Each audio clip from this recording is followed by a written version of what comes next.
Well, hello everyone.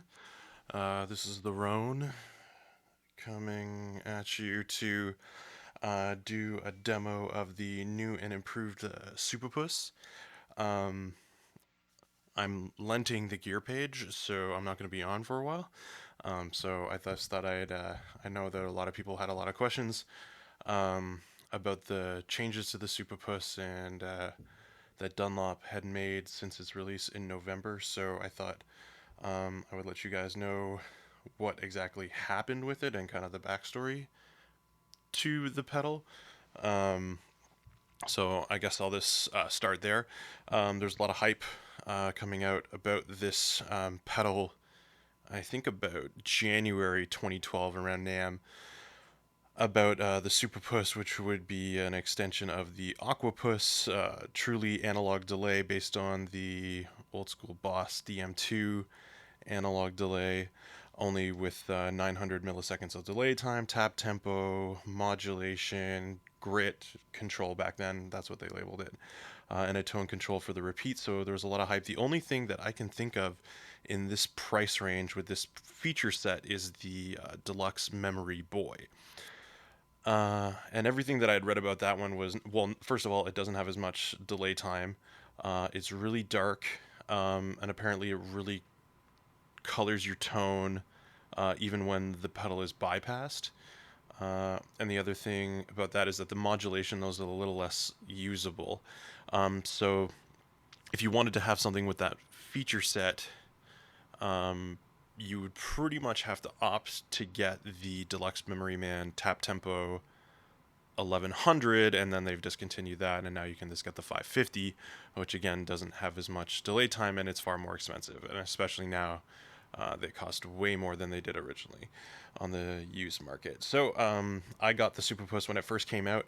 I loved everything about the pedal. The big thing was that the gain control on it was a little crazy. Like, you couldn't use that much of it before it went into oscillation, and it did have a bit of a volume drop. A lot of people, as soon as it came out, bought it and then returned it to Pro Guitar Shop. So I really loved the tone. I was just kind of bummed out about the volume drop. I used it clean anyway, so I wasn't really too concerned about the gain control.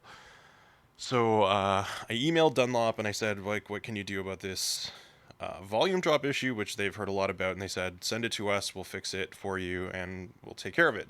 So they did that, they sent it back to me, and that was what they called the revision B, and that had its own set of problems to it, which was, one, they corrected the volume drop, which was great, but they also toyed with the feedback knob and the gain knob. The gain knob became a lot more usable. You could take it to around noon before it really started to oscillate out of control. The problem was that when you use the feedback knob, even maxed out, you could only get about 5 to 6 repeats really with it maxed, and maybe one more if you use the gain knob, but it really totaled the, I don't know, it made the pedal to me a lot less usable. So even though the volume drop was corrected, it had no repeats on it. So again, I went back to the drawing board. I emailed Derek back at Dunlop, and I mailed it back to them again for the second time, and then they fixed it. And this is what you're looking at right now as the finished product of those changes. So I'm really happy with what they've done, and I just thought I'd show you what's going on with it. And I was told by Derek that this is what they're going to be doing with the Supa-Puss stock from now on. So I thought I'd just play it and everybody can see what's going on. I'm playing an ES 333 that's been modded out with a 57 Classic and 57 Classic Plus pickups, Mojo Tone, 500K pots. I'm playing into a Mesa Boogie Mark V combo loaded with a Black Shadow C90 with a 1x12 extension cabinet with a V30. The extension cabinet has a CAD M179 condenser mic on it, and the cabinet is being mic'd with a Sennheiser E609, and I'm recording this with a Mackie 400F Firewire interface into Logic Pro.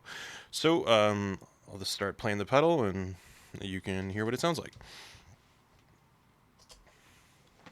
So I'm starting out with everything at noon, and whoops, and you can hear what it sounds like just on its own. Well, the first I'll show you that the volume drop has been corrected. So if we go like this, oh, volume needs to be on, and maybe I'll tune.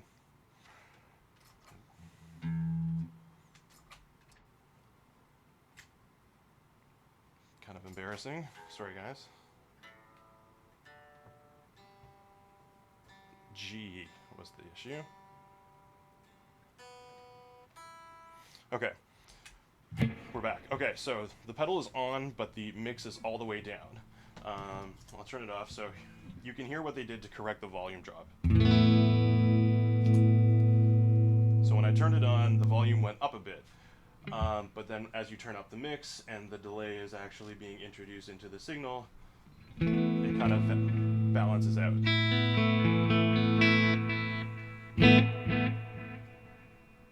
Okay.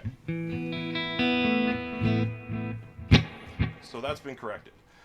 So the cool thing is now we max out the repeats.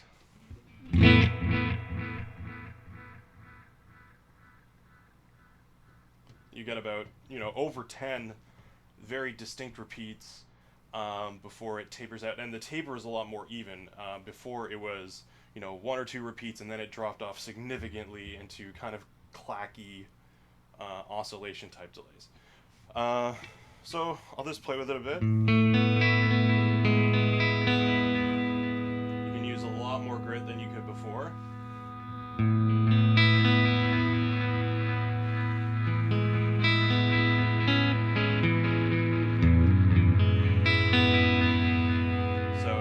Again, to get it to go into oscillation, you really need to be using the gain control.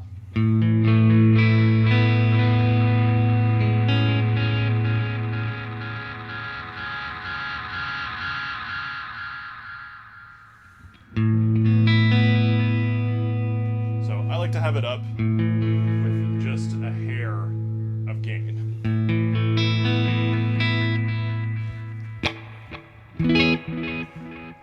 And also those repeats are a little more hi-fi than I'd like, so just tame them a bit.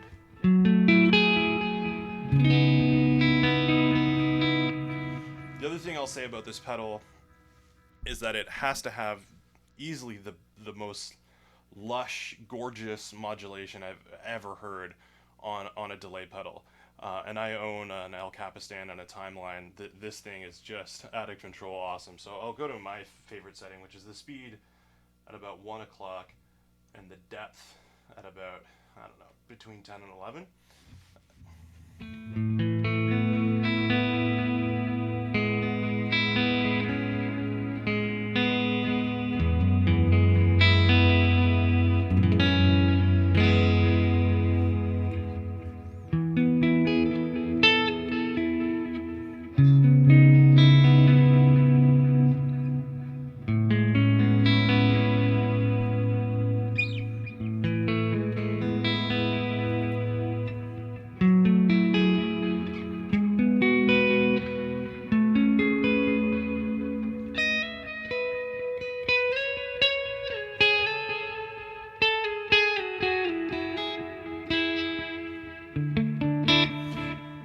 It also sounds really good doing more U2-ish kind of delays if we pick it up to the dotted eighths.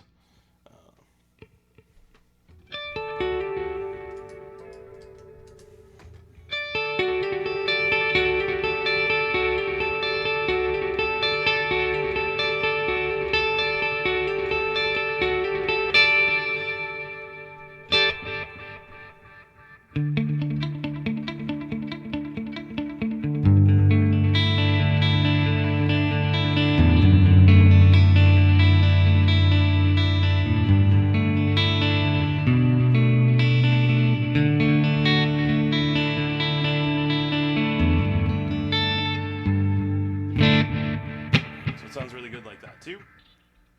I like it at the quarter note, so if you want that kind of rhythmic delay, you can kind of get it, like, but would it replace a digital delay? I don't think so. But I really like it for arpeggios and this kind of backing up a nice clean sound.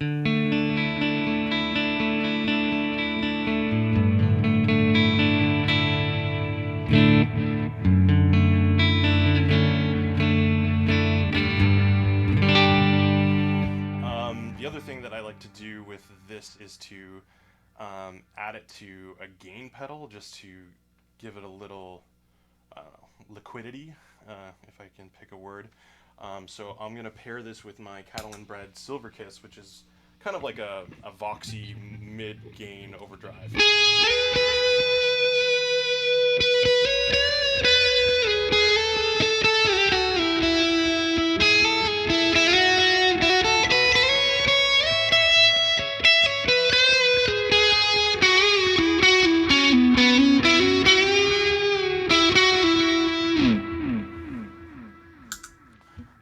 So if you're looking for a analog delay with lots of features at a price that's not going to cost you an arm and a leg, I highly recommend the Supa-Puss. The changes that Dunlop have made are definitely worth the time away from it for the 3 weeks or so to get Dunlop to fix it, because what they've done is truly fantastic, and it's definitely everything that I wanted them to do with the pedals. So if you don't have one, go grab one. If you already got one, send it to Dunlop so they can fix it for you, because it's a great pedal.